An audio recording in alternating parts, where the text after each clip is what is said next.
Read Jane Austen. You have to read Jane Austen. You have to read Jane Austen.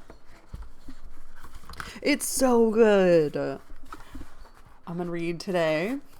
Today my offering to you is to read chapter 8 of Jane Austen's Northanger Abbey.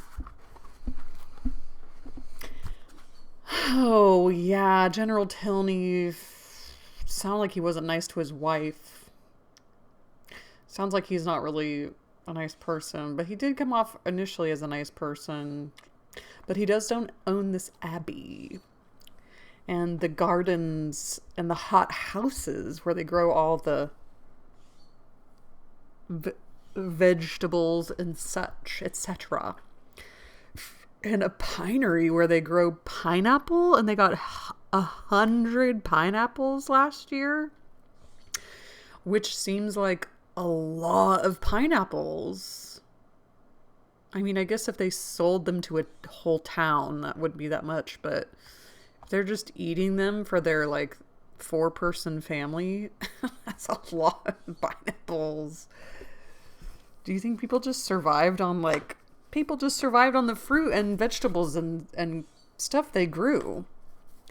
Which is how it should be. Which is kind of how it should be. Every town should just have its own local garden, and you should go there and grow your own stuff, and people can share. Don't even get me started. The Industrial Revolution. It didn't do good things. It did great things, but it also didn't do good things. Whatever. What are we going to do? Chapter 8 of Northanger Abbey. An hour passed away before the general came in, spent, on the part of his young guest, on no very favourable consideration of his character. This lengthened absence, these solitary rambles, did not speak a mind at ease, or a conscience void of reproach. At length he appeared, and whatever might have been the gloom of his meditations, he could still smile with them. Miss Tilney, understanding in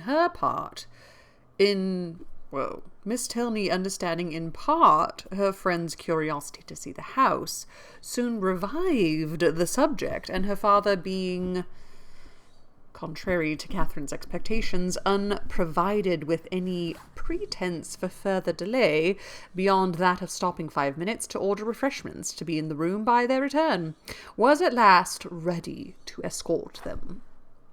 They set forward, and with a grandeur of air, a dignified step, which caught the eye, but could not shake the doubts of the well-read Catherine, he led the way across the hall, through the common drawing-room and one useless antechamber, into a room magnificent, both in size and furniture.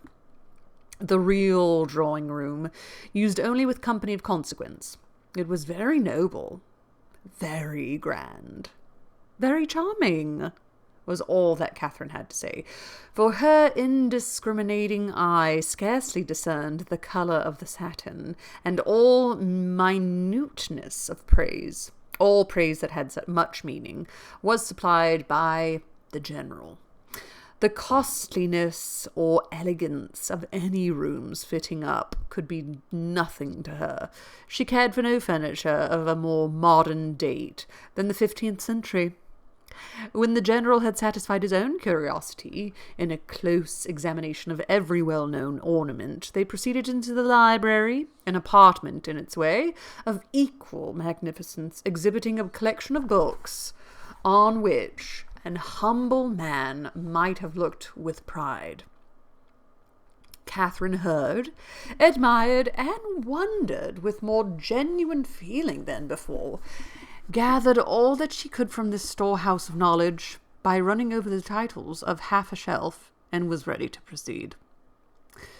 This house so far has been underwhelming for Catherine, it sounds like. But suits of apartments did not spring up with her wishes. Large as was the building, she had already visited the greatest part, though on being told that, with the addition of the kitchen, the 6 or 7 rooms she had now seen surrounded 3 sides of the court, she could scarcely believe it, or overcome the suspicion of there being many chambers secreted. It was some relief, however, that they were to return to the rooms in common use by passing through a few of less importance, looking into the court, which, with occasional passages, not wholly unintricate, connected the different sides.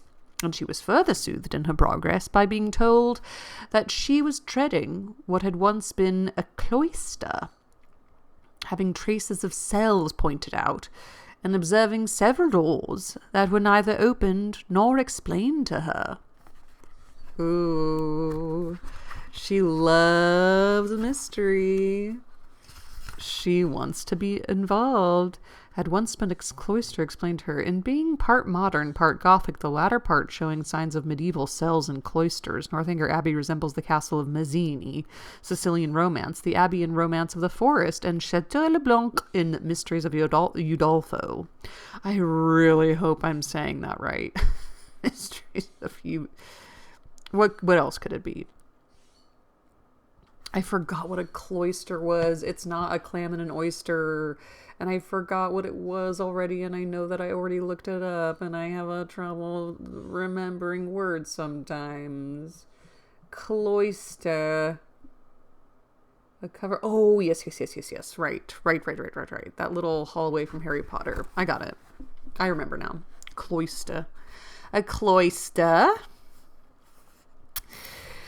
Okay. Several doors neither opened. Okay, so she went and she saw some doors that were neither open nor explained to her. Right. By finding herself successively in a billiard room and in the general's private apartment without comprehending their connection or being able to turn aright when she left them. And lastly, by passing through a dark little room, owning Henry's authority and strewed with his litter of books, guns, and greatcoats. From the dining room, of which, though already seen, and always to be seen at 5 o'clock, the general could not forego the pleasure of pacing out the length, for the more certain information of Miss Morland, as to what she neither doubted nor cared for, they proceeded by quick communication to the kitchen, the ancient kitchen of the convent, rich in the massy walls and smoke of former days, and in the stoves and hot closets of the present. The general's improving hand had not loitered here. Every modern invention to facilitate the labour of the cooks had been adopted within this, their spacious theatre, and when the genius of others had failed, his own had often produced the perfection wanted. His endowments of this spot alone might at any time have placed him high among the benefactors of the convent. Okay, I do have a question. When was the Gothic period? Because I do not know. 12th to the 16th century. Gothic period in art and architecture spanned from the 12th and 16th century. Originating in France and spreading across Europe, it's characterized by a focus on religious themes, a desire to evoke the spiritual, and the development of new architectural designs like pointed arches, rib vaults, and flying buttresses. Oh yeah, flying buttresses. Wow, that's right. Stained glass windows. Cool. Cool. That is cool. With the walls of the kitchen ended all the antiquity of the abbey, the fourth side of the quadrangle having, on account of its decaying state, been removed by the general's father, and the present erected in its place. All that was venerable ceased here. The new building was not only new, but declared itself to be so, intended only for offices and enclosed behind by stable yards. No uniformity of architecture had been thought necessary. Catherine could have raved at the hand which had swept away what must have been beyond the value of all the rest, for the purposes of mere domestic economy, and would willingly have been spared the mortification of a walk through scenes so fallen, had the general allowed it. But if he had a vanity, it was in the arrangement of his offices. God, there's nothing like being excited about some architecture, and then, like, if you go to Spain and you see all the castles, but then there's, like, around the back is, like, a modern day office. That just totally kills you. You're like, what is it? Is this a portable? Is this a portable with, like, metal stairs going up to it behind this gorgeous castle? That's where you register to get tickets? Okay. That's what this feels like. He loves his offices. That's exciting. It's a portable. It's a single wide Winnebago. That's not right. A single wide trailer, which is fine. But if he had vanity, it was in the arrangement of his offices, and as he was convinced that, to a mind like Miss Morland's, a view of the accommodations and comforts by which the labours of her inferiors were softened must always be gratifying, he should make no apology for leading her on. They took a slight survey of all, and Catherine was impressed beyond her expectation by their multiplicity and their convenience. The purposes for which a few shapeless pantries and a comfortless scullery were deemed sufficient at Fullerton, were here carried on in appropriate divisions, commodious and roomy. The number of servants continually appearing did not strike her less than the number of their officers. Wherever they went, some patterned girl stopped to curtsy, or some footman in dishably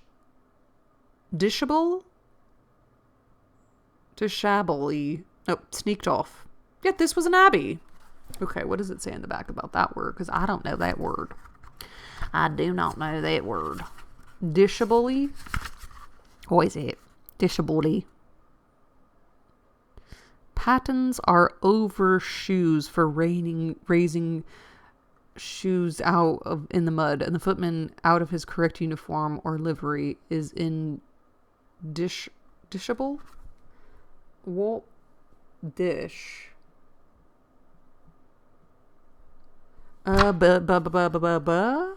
Dishable.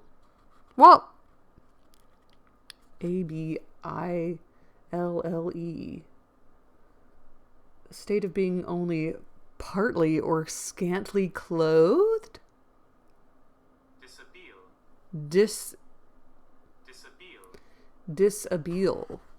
Oh, not dish. Dishabille. What? Dishabille. Is that like disheveled? Did it come from? It's French. Undressed. Wow. The servant was like partially. Some footman in dishabille sneaked off. Wow. Yet this was an abbey. How inexpressibly different in these domestic arrangements from such as she had read about, from abbeys and castles, in which, though certainly larger than Northanger, all the dirty work of the house was to be done by 2 pair of female hands at utmost. How they could get through it all, and had often amazed Mrs. Allen, and when Catherine saw what was necessary here, she began to be amazed herself. They returned to the hall, that the chief staircase might be ascended, and the beauty of its wood and ornaments of rich carving might be pointed out.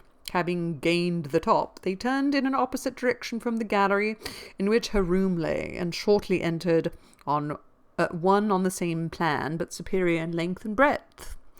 She was here shown successively into 3 large bedchambers, with their dressing rooms most completely and handsomely fitted up.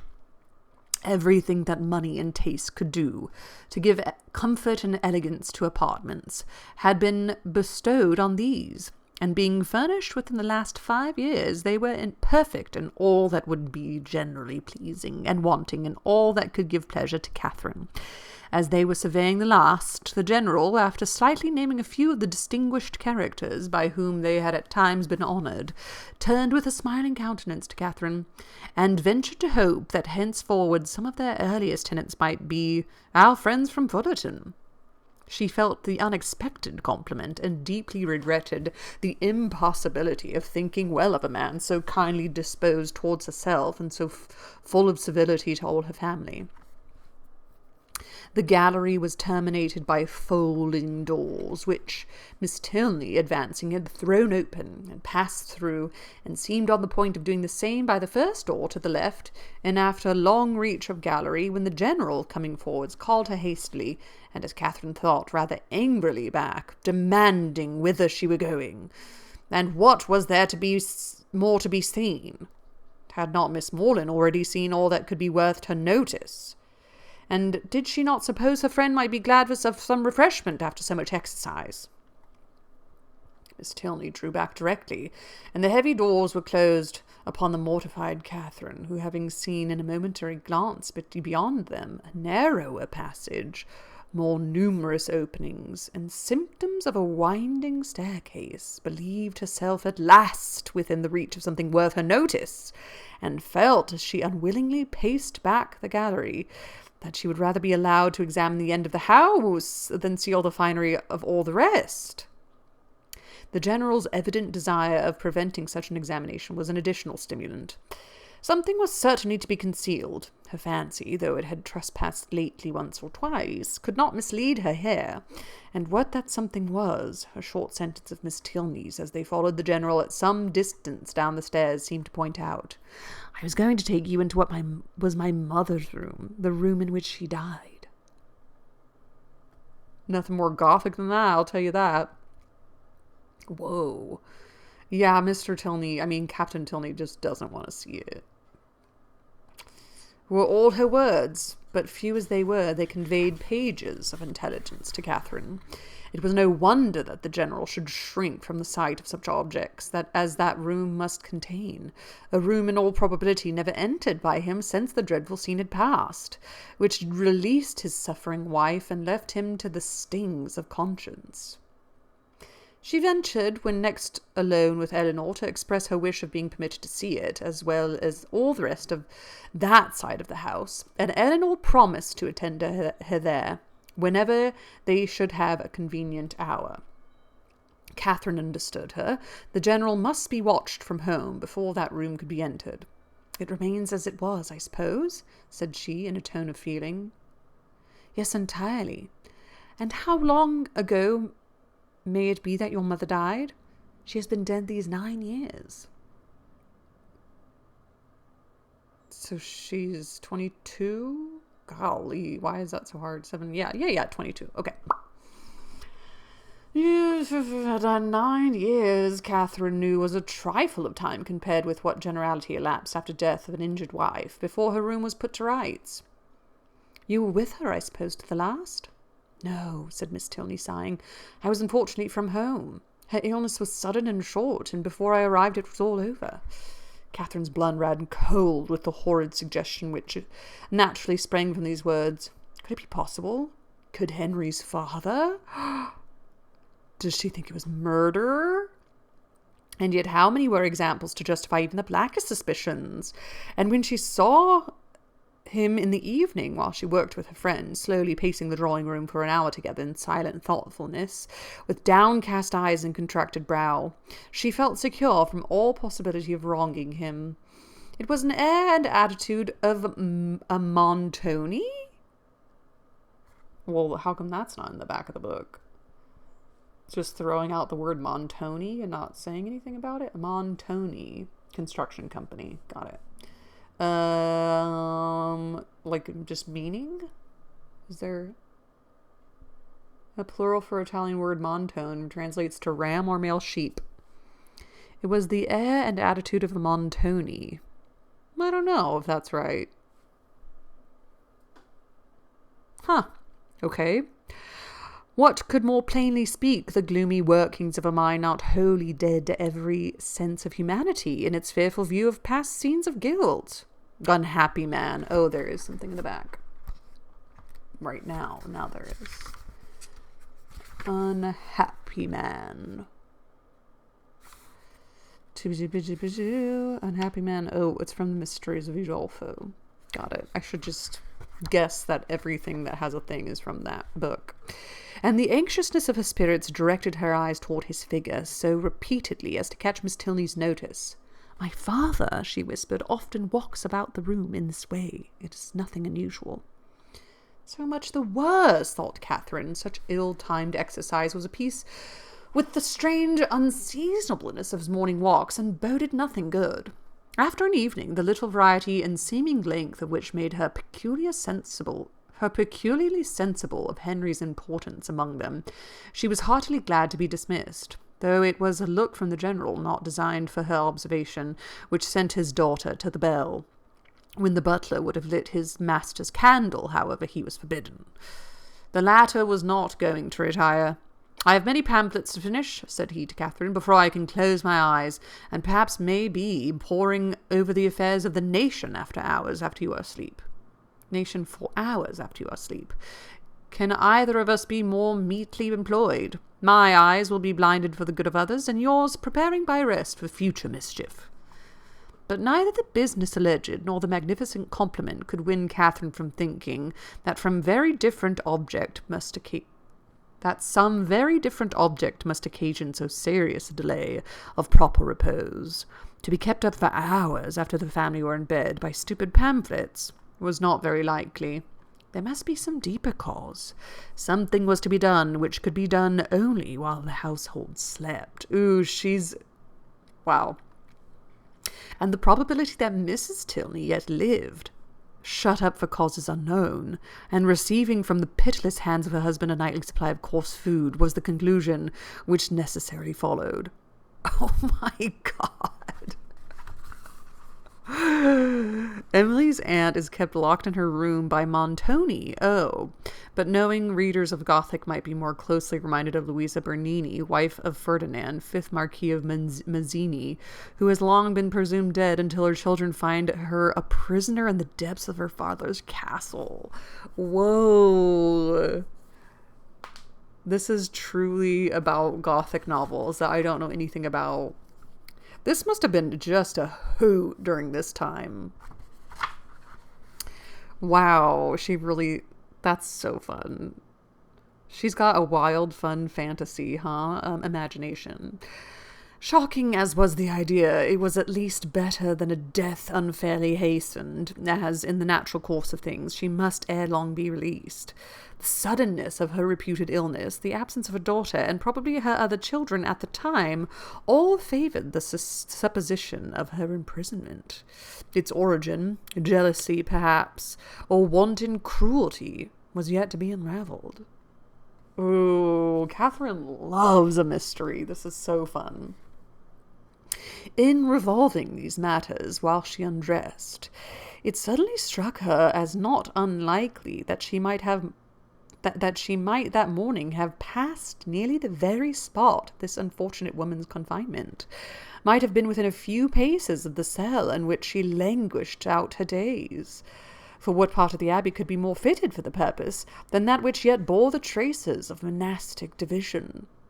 In the high arched passage, paved with stone, which already she had trodden with peculiar awe, she well remembered the doors of which the general had given no account. To what might not those doors lead?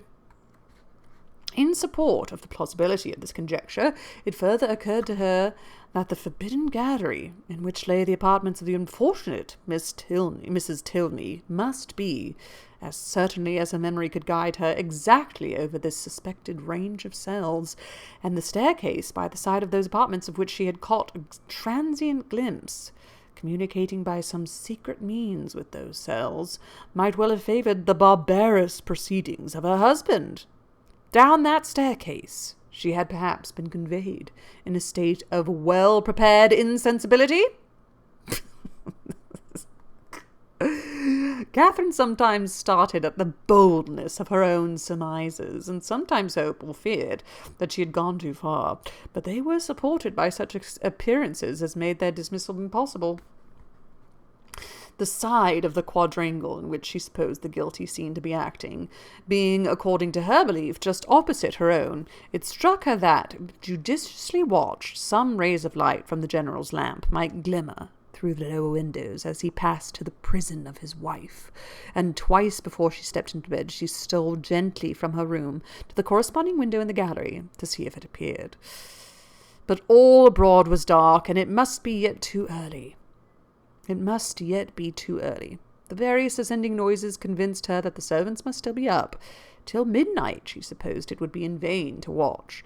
But then, when the clock had struck 12, and all was quiet, she would, if not quite appalled by the darkness, steal out and look once more. The clock struck 12, and Catherine had been half an hour asleep. Something about the clock struck 12, look once more. In a Sicilian romance, it is when they see the light of the lamp after midnight in supposedly an uninhabited wing of the castle that the children of the imprisoned Marchioness begin the investigation that leads to her release. All explorations of uninhabited, reputedly haunted buildings in Radcliffe's novels take place after midnight. Wow. Catherine's got such a fun imagination, and it is spooky scary.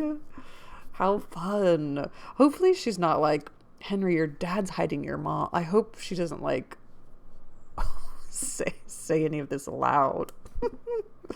They're gonna throw her in a loony bin. All right, babes. Jane, you're incredible. I can't believe the range and scope of all these novels. And I'm sure there's just were Gothic novels all over the place back then, so it just sort of flowed out of her. But it's great. This is so great. How fun. Happy reading yet again, because it's so great to read. And ta-da!